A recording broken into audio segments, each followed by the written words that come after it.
Sendi sudah mulai nyeri sakit-sakitan? Betul? Terus ngapain akhirnya? Datang berobat. Tidak salah dokter. Dokter berobat datang nyeri, kasih anti nyeri. Kalau dengkul katakanlah misalkan sudah sakit segala macam, ya dikatakan dengkulnya diganti. Begitu, tempurung bisa diganti kan yang sekarang kan? Padahal kalau Anda pahami, tulang kita itu, tulang betis ya, tulang paha bawah, paha atas sama paha bawah itu, dia tumpuan beban dia itu fix, nggak bisa diubah. Jadi kalau mau ngurangi nyerinya, bukan minum obat anti nyeri. Tapi apa? Ini yang saya mau ajarkan. Jadi ibu-ibu yang maaf, krotak gitu kan, terutama perempuan tuh. Yang estrogennya sudah mulai kurang, apa yang harus dilakukan?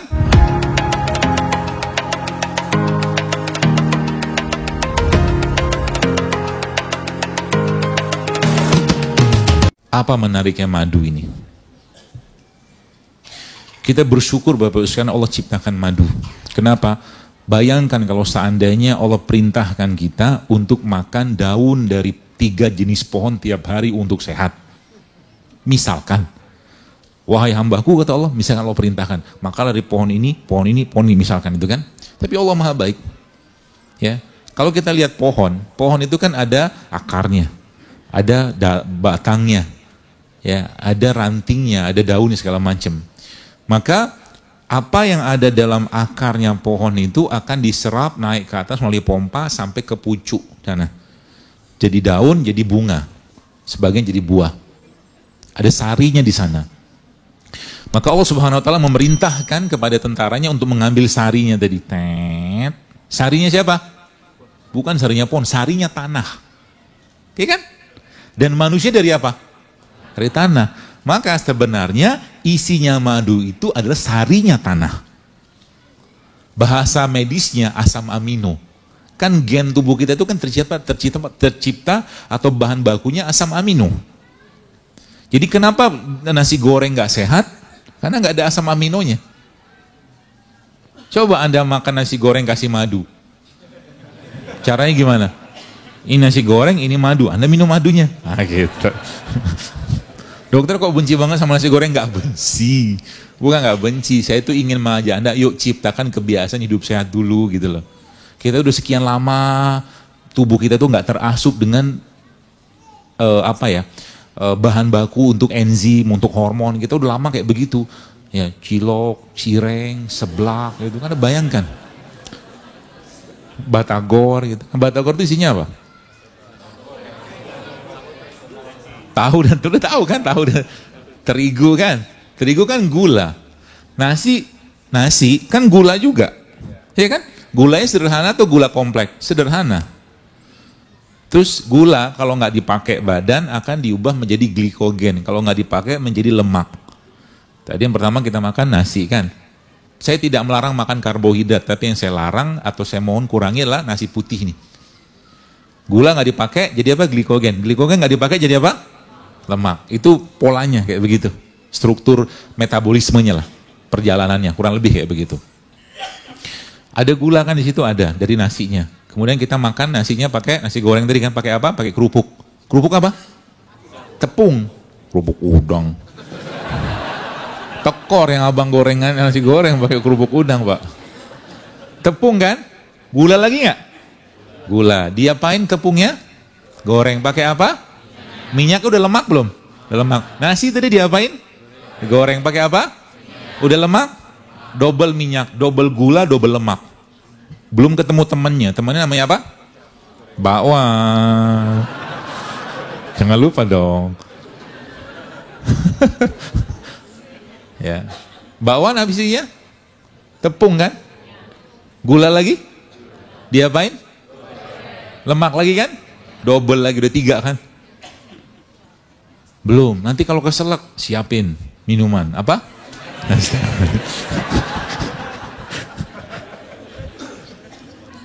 Es teh manis. Pakai gula?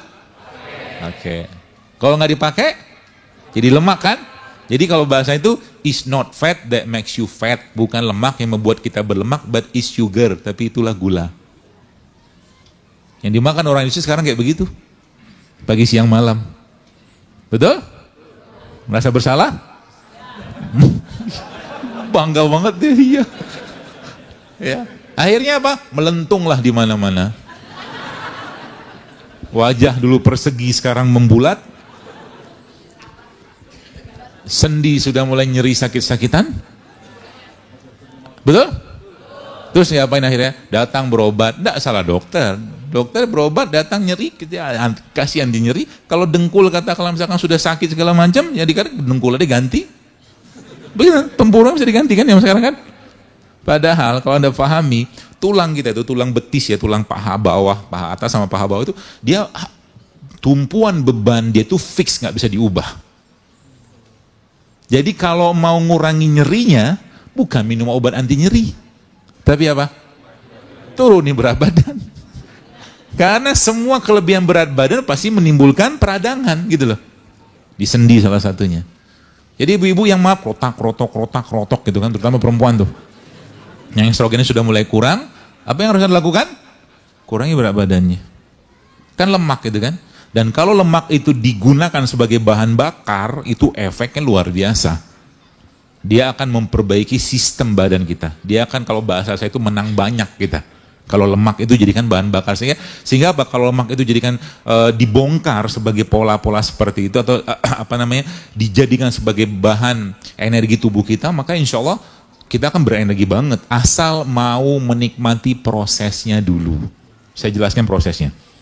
Nanti baru kita bahas sayuran. Ini ada gula, ini ada glikogen, ini ada lemak. Oke? Gula, glikogen, lemak. Nah, ini diilustrasikan sajalah ala-ala saya aja, dan tapi ini bukan ala-ala saya, dapatkan juga di sebuah buku yang bagus sekali buku itu. Jadi dia bilang glikogen itu umpamakan disimpan di kulkas, glikogen, oke? Lemaknya umpamakan disimpan di freezer. Kalau ibu-ibu mau masak sesuatu yang Anda dapatkan dari freezer, maka butuh di defrost, betul? Katakanlah Anda memasak ikan beku atau ayam beku, maka itu ditaruh dalam wastafel sampai semalaman kan gitu kan. Ditunggu sampai dia hilang bekunya. Nah, lemaknya kita tuh ibarat kata tuh di chiller semua tuh. Nah, sekarang bagaimana polanya supaya kita bisa mengakses ini tadi? Mengakses menggunakan bahan baku yang ada pada chillernya. Maka kata kuncinya apa? Dilamain prosesnya untuk bisa menggunakan dia. Artinya apa? Jangan asup dia lagi dengan bahan yang bisa mengubah gula menjadi glikogen. Paham maksudnya? Belum? Gini polanya. Jadi maksudnya begini. Jadi jadi kalau bahasa sederhananya, misalkan gini, Anda makan puasa nih. Ini gaya simpelnya puasa sebenarnya, atau pola simpelnya puasa. Jadi ketika Anda puasa, misalkan puasa Senin Kamis atau puasa Ayam Ubid atau puasa Sunnah secara umum, Anda kan buka kan? Buka lalu kita makan. Oke, ikuti sunnah Nabi, kita makan, kita minum air, makan kurma. Oke? Kita udah memasukin tenaga ke badan dari itu, cukup insya Allah. Ya Allah, cukupkan aku dengan kurma ini, cukupkan aku dengan air untuk bisa beribadah. Tapi habis itu jangan makan dulu. Jangan makan dulu, diperpanjang puasanya. Sampai berapa lama tergantung. Kalau dalam buku yang saya baca itu bisa sampai 48 jam.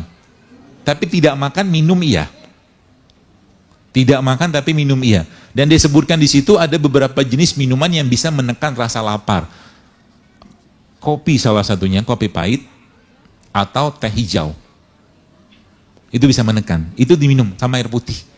Nanti lama-lama karena tubuh tidak ada bahan bakar untuk energi, akhirnya apa? Dia mengakses di chiller. Chiller itu isinya apa tadi? Lemak. Kalau lemak dipakai, tapi untuk sampai ke lemak tadi memang kita harus kuat laparnya. Paham ya? Kita harus tahan proses itu, kita harus nikmati dulu lapar tadi. Maka kalau lapar, dalam proses sederhana atau ringan, jangan langsung ketika lapar jangan langsung makan dulu. Biarkan tubuhnya beradaptasi dengan rasa lapar tadi. Nanti biasanya setengah jam hilang rasa laparnya. Biasanya. Kalau sudah hilang rasa laparnya, maka otomatis tubuh sudah mulai menyesuaikan, kalau bahasa itu switching energi dari kulkas ke freezer. Kalau freezer yang dipakai, maka lemak yang dipakai. Lemak itu energi luar biasa kuat. Ya, mungkin ini analisa saya. Itu sebabnya perang-perang di zaman Nabi SAW dilakukan pada saat puasa. Karena orang lebih strong waktu puasa. Dia bisa mengakses energi-energi yang gak kepake gitu kan selama ini. Ya. Ala-ala modern kita zaman sekarang ya tadi. Dilamakan puasanya. Ya, puasanya dilamain.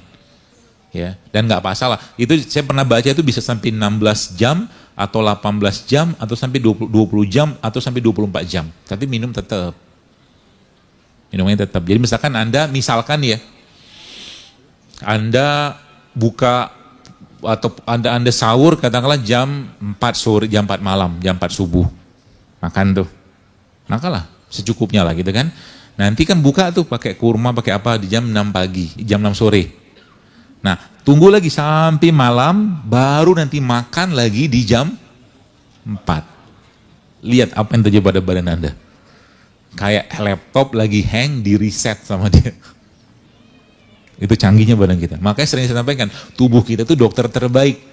Bagaimana cara dia bekerja? Jangan bebani dia dengan beban-beban yang membuat tubuh itu tidak bisa bekerja. Maka dalam Islam sebenarnya yang namanya makan itu malam-malam secara umum saya mencoba menggabungkan beberapa pemahaman dan konsep. Memang ternyata makan malam itu salah satu penyebab tingginya gula atau bermasalahnya pankreas seseorang. Dalam sebuah penelitian itu dilakukan penelitian, jadi ada dua kelompok penelitian yang dilakukan pada malam hari sama siang hari dengan dikasih kalori yang sama. Dikasih kalori yang sama, ternyata yang makan malam hari, ternyata gula darahnya jauh lebih tinggi meningkatnya dengan makanan yang sama. Karena apa? Karena malam itu sudah waktunya tubuh kita untuk tutup toko. Ya, tutup toko itu maksud saya itu sudah nggak ada aktivitas lagi yang berhubungan dengan pencernaan. Suruh istirahat, puasa. Ya, maka malam itu lebih cocok untuk apa? Jangan banyak-banyak makan yang berat. Nanti kita buktikan malam ini. Saya ingin mengikuti apa yang disampaikan Dr. Zero Akbar. Baru saya kayak begitu, yuk makan bakso yuk. Ada teman ngajak begitu, misalkan. Apa yang harus Anda kerjakan? Bertahanlah teman. Ini ujian. Ya, sabar. Nanti identitas kita akan tampak di situ. Ini saya cerita begini, supaya nanti teman-teman bisa contoh gitu kan. Ada 3 orang. Orang pertama, orang kedua, orang ketiga dalam sebuah pengajian. Ada seorang yang membawakan minuman. Minuman itu minuman apa? Jelly drink gitu loh. Yang ada gulanya segala macam gitu-gitulah. Yang banyak gulanya gitu kan. Dia bawa 2 jelly drink, 1 air mineral. Orang pertama dikasih sama dia minuman jelly itu, yang banyak gulanya itu. Orang kedua dikasih, orang ketiga dikasih air mineral. Orang ketiga itu saya. Maksudnya gimana? Dia tahu kalau saya dikasih yang jelly itu, saya juga gak bakal minum. Karena dia sudah tahu identitas saya. Maksudnya? Jadi kalau ada teman Anda masih ngajak Anda makan gak sehat, maka Anda belum punya identitas sehat sama dia. Itu maksudnya. Dia dibangun. Makanya kalau pas saya ngisi kajian di mana-mana gitu kan, misalkan ada panitia yang ngajak dok makan apa ya dok, saya nggak tahu restoran apa segala macam, mau gampang. Saya mah dikasih buah, dikasih rempah, dikasih rimpang, hidup saya. Apakah dokter makannya bersih-bersih banget? Kadang-kadang nggak juga. Kadang-kadang saya makan yang aneh-aneh juga. Aneh maksudnya tapi nggak sampai parah banget gitu kan. Saya kadang dokter makan nasi, kadang makan nasi. Tapi kalau saya makan nasi, ya paling saya ambil 1-3 sendok makan, bukan centong. Langsung berbinar-binar dia gitu kan.